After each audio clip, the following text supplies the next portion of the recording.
शुरुआत एक छोटी सी कहानी से, फिर बात करेंगे बाद में अपडेशन की ऑन पैसिव के बारे में। दोस्तों, ये कहानी है दो भाइयों की जो कि एक शहर में अलग अलग रहते थे। एक बड़ा भाई जो उस शहर का सबसे बड़ा बिजनेसमैन था और दूसरा भाई उसी शहर में बहुत बड़ा शराबी, जुआरी और जितनी भी ऐब चीज़ें थी उसके अंदर थी। एक बार किसी ने उस छोटे भाई से पूछा कि इतने तुम शराब पीते हो, इतने गंदी गंदी चीज़ें तुम करते हो, जुआ खेलते हो, हमेशा कहीं कहीं लड़ाई झगड़े में तुम्हारा नाम आता है, तुम ऐसा क्यों हो? उसने कहा कि छोड़ो भी इन बातों को। बोला कि नहीं, मैं जानना चाहता हूँ कि इसी शहर में तुम्हारा बड़ा भाई इस शहर का बहुत बड़ा उद्योगपति है और तुम इसी शहर में सबसे छोटे स्तर पे हो। उसने कहा कि मैंने ये सारी चीज़ें अपने पापा से सीखी हैं। बोला कैसे? उसने बोला कि जब मैं छोटा था, मैं, मेरी माँ और मेरा भाई उस घर में रहते थे। मेरे पापा डेली शराब पीकर घर पे आते थे, हमें पीटते थे, मारते थे और घर से बाहर निकाल देते थे। माँ अक्सर रोते रोते मिन्नतें करती थी कि ऐसा न करें, तो फिर भी नहीं सुनते थे और उनके सोने के बाद फिर हम तीनों घर में आते थे। आप ज़रा मुझे बताएं कि जिस घर में ये रोज़ होगा, क्या मैं ये चीज़ें नहीं सीखूंगा? मैंने ये चीज़ें वहीं से सीखी है। फिर ये आदमी वहाँ से चला गया और संजोग से एक दिन उसके बड़े भाई से मुलाकात हो गई जो कि उस शहर का बहुत बड़ा उद्योगपति था। उससे उसने पूछा कि आप इस शहर के इतने बड़े उद्योगपति हैं, इतने बड़े बिजनेसमैन हैं, आपने ये चीज़ें कहाँ से सीखी? कहाँ से आपका इतना बड़ा एटीट्यूड आया कि आप इतने बड़े व्यापारी, इतने बड़ा उद्योगपति, इतना बड़ा बिजनेसमैन बन गए? पहले तो उसने बोला कि छोड़ो इन बातों को। फिर काफ़ी प्रेस करने के बाद उसने कहा कि ये चीज़ें मैंने अपने पापा से सीखी है। बोला कैसे? बोला कि मैं जब छोटा था, मेरे पापा डेली घर में शराब पीकर आते थे, मुझे, मेरे भाई को और मेरी माँ को घर से निकाल देते थे। फिर उनके सोने के बाद हम तीनों घर में जाते थे। जरा सोचिए, जिस घर में ये डेली कांड हो रहा हो, जिस घर में पैसे की बहुत तंगी हो, जिस घर में शराब पी के आके मेरी माँ को और मेरी भाई को कोई पीटता हो, क्या वो बच्चा कभी ज़िंदगी में शराब को हाथ से लगाएगा? क्या वो कभी भी ये सोचेगा कि मैं उस शहर का सबसे गरीब व्यक्ति बनूंगा? मैंने उसी दिन ठान लिया था कि मैं उस शहर का सबसे बड़ा व्यक्ति बनूंगा और गरीबों को, मजलूमों की मैं सहायता करूंगा और स्त्रियों को हमेशा मैं सम्मान करूंगा। ये मैंने सीखा अपने पापा से।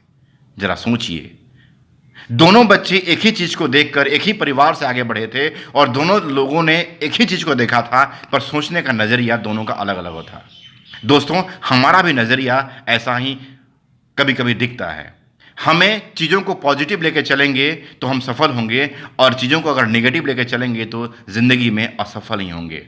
इसीलिए अक्सर कहा जाता है कि आप नेगेटिव में भी पॉजिटिव को देखिए। आज जब इतनी चीज़ें ऑन पैसिव में पॉजिटिव हो रही हैं, फिर भी कुछ लोग नेगेटिव चीज़ों को देखते हैं। सो फ्रेंड्स, मैं अक्सर कहता हूं कि गो विथ फ्लो। अभी जो चीज़ें हैं वो काफ़ी हैं ऑन पैसिव को प्रूफ करने के लिए। अब शायद ऑन पैसिव को प्रूफ करने की ज़रूरत नहीं है, क्योंकि वो चीज़ें आपको हर जगह दिख रही होंगी। आप नेट के अगर यूज़र हैं तो आप महसूस कर सकते हैं, या फिर आप मीटिंग में ऐश सर के मीटिंग को देखें। अभी जो जुलाई में पिछली मीटिंग जो हुई थी, उसमें ऐश सर का बहुत ही बड़ा अपडेशन आया था। अगर आप गौर से फाउंडर की साइट पर जाकर देखेंगे, बैक ऑफिस में, तो समझ में आएगा। उन्होंने बड़ा ही क्लियर वे में कहा है कि अगला हमारा अभियान इंडिया के लिए होने जा रहा है और खासकर इंडिया में युवाओं के लिए होने जा रहा है। जरा सोचिए क्या होगा। फिर उन्होंने कहा कि ओ कनेक्ट जो हमारा है, ओ कनेक्ट ज़बरदस्त होने जा रहा है और वो स्पीच टू स्पीच आपकी लैंग्वेज को चेंज करने की क्षमता को रखेगा। क्वालिटी की बात तो छोड़ ही दीजिए कि क्वालिटी की बात तो पहले से ही असर करते आ रहे हैं। तो ये एक अलग ही तरह की दुनिया होगी ओ कनेक्ट की। मतलब नाम है ओ कनेक्ट, तो पूरे वर्ल्ड, पूरा लैंग्वेज भी कनेक्ट हो जाएगा आपके साथ और वो रियल टाइम में होगा। उसके बाद उन्होंने कहा कि अभी हमारी पेमेंट स्ट्रक्चर में बात चल रही है, आप कंपनी पे छोड़ दें कि वो क्या होगी, क्योंकि वो भी होगी तो यूनिक होगी और हम पूरे कंट्री को लेकर चल रहे हैं। हर कंट्री की फिनेंशियल कंडीशन को लेकर चल रहे हैं, वहाँ पे क्या डिमांड है और किस तरीके की रूल्स ज़रूरत है, हम उसको लेकर चल रहे हैं। डोरा एक्ट के बारे में भी बात किया था, आप डोरा एक्ट के बारे में समझें, उस पर भी कंपनी काम चल रही है। OKYC। उन्होंने कहा कि OKYC जो होगा हमारा खुद का होगा और वो बेस्ट होगा, हर कंट्री उसको मानेंगे, क्योंकि हर कंट्री के एक्सपर्ट से हमारी बात हो रही है कि एक ऐसी KYC की होगी जिसकी मान्यता हर कोई देगा, और हम उसकी बात कर रहे हैं। तो अक्सर उन्होंने कहा था कि रियल चीज़ों पे हम काम कर रहे हैं, और रियल चीज़ें ये जुलाई का जो महीना होने जा रहा है, जुलाई में बहुत कुछ आने जा रहा है। आप बैक ऑफिस में जो हमारा अपडेट्स आया है या आय सर की मीटिंग का जो सारांश है उसे आप देखें, चीज़ों को समझने में बड़ी ही आसानी होगी, उनके व्यू को देखने में आपको बड़ी ही आसानी होगी। उन्होंने एक बात और कही है कि आप लोगों को ज्वाइनिंग कराने में जल्दीबाजी ना करें, आप चीज़ों को समझें, समझाएं, फिर आएँ, क्योंकि बहुत कुछ चीज़ें हमारी बदल रही हैं, चीज़ें हमारे सामने आ रही हैं। बहुत कुछ अपडेशन था, लेकिन कुछ मेन चीज़ों को मैंने आपको बताया, बाकी बैक ऑफिस में जाकर देखें, चीज़ें आपको दिखाई देंगी। हाँ, मैंने जो नज़रिया के बारे में बात किया था, उस नज़रिया के बारे में ज़रा सोचें, क्योंकि चीज़ें आपके अंदर पड़ी हुई हैं, आपको देखने का नज़रिया थोड़ा बदलना होगा।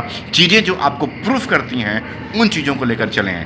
पॉजिटिव चीज़ें बहुत कुछ हैं, वो पॉजिटिव चीज़ों को लेकर चलें। और हाँ, एक बात और, अक्सर ये बात कहा जा रहा है कि गलत यूट्यूब को आप ना देखें, उसे रिपोर्ट करें, क्योंकि ये चीज़ें आपके भविष्य के लिए बहुत आवश्यकता है कि सही चीज़ों की जानकारी आपको मिले। और सबसे बेस्ट जरिया है आपका ऑन पैसिव का हमारा बैक ऑफिस, वहाँ पे देखें, आय सर की मीटिंग को देखें, और जब ढीलन सर को या फिर बड़े लीडर्स की मीटिंग हो, उसके वेबिनार में आप शामिल हों, चीज़ें मिलेंगी। अगर ये अच्छा लगे वीडियो तो आप लाइक करें, सब्सक्राइब करें। मिलता हूँ नए वीडियो में कुछ नई जानकारी के साथ। आप अपना ख्याल रखें। Thank you, thank you, thank you.